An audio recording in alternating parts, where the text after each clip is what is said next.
गिरनार जी में एक महेश गिरी करके एक सांसद हैं वहां के, और उन्होंने एक बड़ी योजना बनाई है। अपने बहुत सारे साधुओं को बुलाया, लोगों को बुलाया, और वहां गिरनार पर्वत पर दिगंबर जैन समाज के लोगों का प्रवेश न हो, ऐसी उन्होंने योजना बनाई है। पिछले दिनों में कुछ घटना हुई और उस घटनाक्रम में जो जैन लोगों ने उत्साह के साथ वहां पर जो नारे लगाए, माने बहुत अपराध कर दिया। अपने तीर्थंकर की भूमि पर पहुंचकर वहां पर नारे लगाना बड़ा अपराध की बात है। उनका अपराध दर्ज कराया गया। भगवान नेमिनाथ की वहां पर जय बोली गई। वहां पर भगवान नेमिनाथ की जय बोलने से जो लोग उन्हें रोक रहे थे तो वो रुके नहीं, और उन्होंने अपने उत्साह में वो जय बोली। और उस जय बोलने के कारण से वहां के जो पंडे लोग थे उनको बड़ा बुरा लगा कि इन्होंने इस स्थान पर आकर के भगवान नेमिनाथ की जय बोल दी, और उसके कारण से वहां पर आक्रोश फैला। और उस आक्रोश के कारण से जबरदस्ती जैन समाज के लोगों पर वह एफआईआर दर्ज कराई गई, और वो कल एफआईआर दर्ज हो ही गई। उन्होंने इतना गलत बोला है कि अगर यहां पर कोई भी दिगंबर साधु आए तो उसका धड़ अलग कर देना, ऐसा बोला है उन्होंने गुजराती भाषा में। लोगों ने तालियां बजाई हैं। वो महेश गिरी ये ध्यान रखें, ऐसे साधु एक नहीं सैकड़ों वहां पर पहुंच जाएंगे, और तुम्हें अगर धड़ अलग करना होगा तो तुम्हारे पास में तलवारें कम पड़ जाएंगी, धड़ों की कमी नहीं होगी।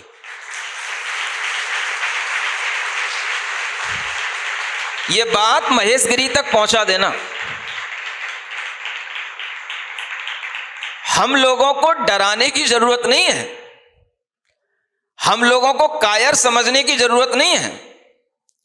आप अगर धड़ काटना जानते हो तो हम आपको धड़ काटने के बावजूद भी क्षमा करना जानते हैं, और आपके ही हाथों से अपना धड़ कटवाने को भी तैयार रहेंगे, और आपको क्षमा करेंगे, आपको आशीर्वाद देंगे कि हे भगवान इन्हें नरक में जाने से बचा लेना। धर्म का माहौल अगर अच्छा बना के रखना चाहते हैं तो केवल राम मंदिर की बात ना करें।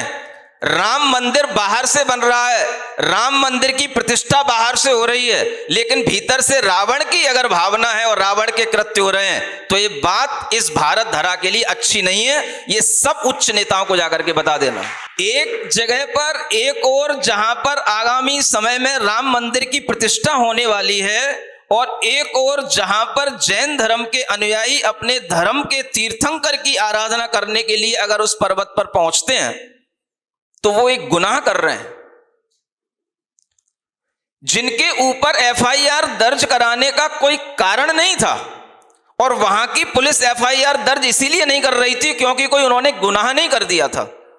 अगर आपने किसी के लिए मना किया है, आपने किसी का हाथ पकड़ा है, तो उसने भी आपका हाथ पकड़ करके अलग कर दिया तो कोई गुनाह नहीं कर दिया, लेकिन उसको केस बना दिया गया, ये मर्डर करने का प्रयास किया गया, और जबरदस्ती जैन समाज के कुछ लोगों पर वह धारा लगवा दी गई और वो एफआईआर दर्ज हो गई। आप सचेत रहें, जागें। इस देश में क्या हो रहा है? अभी पंचम काल का अंत नहीं हुआ है जो ऐसे कृत्य होने लगे हैं। एक सांसद जो देश के लोकतंत्र का एक राजनेता होता है, और उसे अगर कहीं से सह मिल रही है तो वह ये ध्यान रखे कि उसकी भाषा क्या है, उसके भाव क्या है। अगर हम किसी एक ऐसे धर्म के प्रति अपने अंदर घृणा का भाव रखते हैं, जिस धर्म के बल पर ही यह देश स्वतंत्र हुआ है, वह अहिंसा को मानने वाले पुजारियों के प्रति अगर आपके प्रति इतनी घृणा है, तो मैं कभी स्वीकार नहीं कर सकता कि आप राम भक्त हैं या राम की उपासना करने वाले हैं।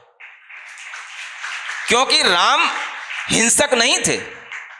राम अगर किसी दूसरे के ऊपर अत्याचार होता है, किसी दूसरे के धर्म को भी कोई लोग छीनते हैं, धर्म तीर्थों को छीनते हैं, तो राम उन्हें बचाते थे, राम उन्हें उनके अधिकारों को दिलाते थे। राम इस तरह के महाव्यक्तित्व के धनी थे। आज उन्हीं राम के नाम पर भीतर से रावण बन करके ये कृत्य किए जा रहे हैं, और राम राज्य की बात की जाती है।